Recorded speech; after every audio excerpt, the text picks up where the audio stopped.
guys, sekarang kita bakalan ngebahas tentang neraca pembayaran. Apa sih neraca pembayaran itu? Yuk kita cari tahu.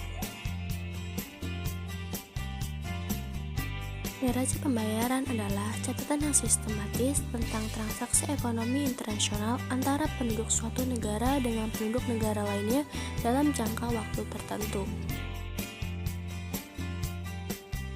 Nah, di dalam neraca pembayaran internasional ini ada sistem pencatatannya loh. Ini hampir sama dengan akuntansi. Semua akibat kegiatan ekspor dan impor itu dicatat pada dua pos, diantaranya yaitu ada pos debit dan kredit.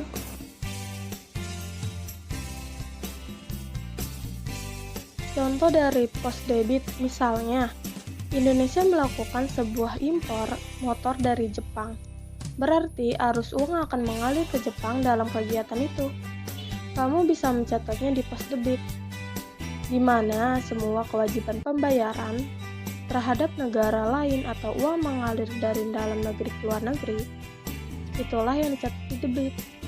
Sementara itu, contoh dari pos kredit adalah Indonesia melakukan ekspor ke Jepang, berarti uang akan mengalir dari Jepang ke Indonesia. Hak menerima pembayaran dari negara lain atau uang mengalir ke luar negeri ke dalam negeri, inilah kamu bisa mencatatnya di kredit. Dan kamu perlu ingat nih, jika sisi kredit lebih besar dari sisi debit, maka neraca pembayaran mengalami surplus.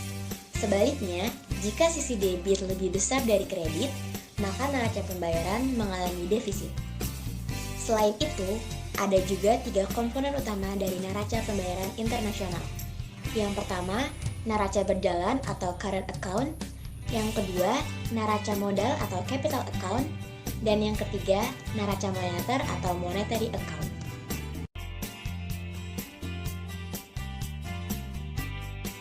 Sekarang kamu mengerti bukan bahwa neraca pembayaran internasional itu menggambarkan secara rinci hubungan ekonomi suatu negara dengan negara lain. Pengertian devisa. Devisa adalah alat pembayaran luar negeri yang bisa ditukarkan dengan uang luar negeri. Devisa dapat berbentuk mata uang asing, surat berharga, atau komoditas yang dapat diperdagangkan di pasar internasional. Devisa menjadi salah satu indikator penting untuk mengukur kondisi ekonomi suatu negara. Semakin tinggi cadangan devisa, maka semakin baik kondisi ekonomi negara itu. Fungsi devisa sebagai alat pembayaran luar negeri. Devisa memiliki fungsi penting berikut ini. Devisa memiliki beberapa fungsi penting, yaitu sebagai alat pembayaran untuk transaksi internasional seperti impor barang atau jasa, sehingga pembayaran dilakukan dalam mata uang negara eksportir. Sebagai alat untuk cadangan devisa yang disimpan oleh pemerintah atau bank sentral. Cadangan devisa digunakan untuk menjaga stabilitas nilai tukar mata uang dalam negeri. Sebagai alat untuk investasi karena dapat digunakan berinvestasi di luar negeri. Misalnya, untuk membeli saham perusahaan Jepang, maka kita perlu membayar dengan mata uang yen.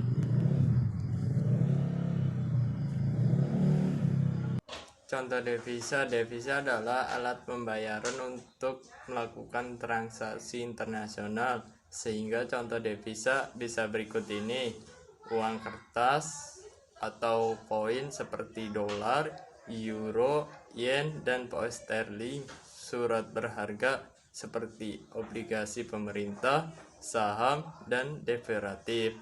Emas yang biasanya disimpan dalam bentuk batangan atau koin.